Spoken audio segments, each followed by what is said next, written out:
ఎక్కడెక్కడ షణ్ముఖుణ్ణి ఆరాధన చేస్తారో అక్కడ ఐశ్వర్యం పరిడవిల్లుతుంది.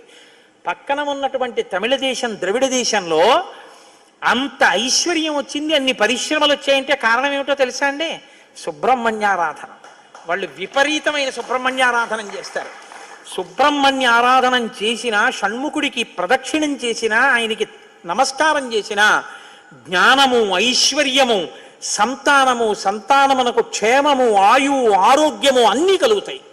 అంత శక్తివంతమైనటువంటి సర్గ ఈ షణ్ముఖోత్పత్తి సర్గ. అందుకే వాల్మీకి మహర్షి ఎప్పుడూ కూడా అసలు ఫలశ్రుతి చెప్పరు. కానీ ఈ షణ్ముఖోత్పత్తి గురించి చెప్పిన తర్వాత, అందుకే షణ్ముఖుడికి ఉన్న గొప్పతనం ఏమిటో తెలుసా అండి? ఆయనకి ఒక గొప్ప విజయాన్ని సాధించాడు షణ్ముఖుడు ఒక్కడే. శైవ వైష్ణవాలు రెండూ కూడా వియ్య వందేట్టు చేశాడు.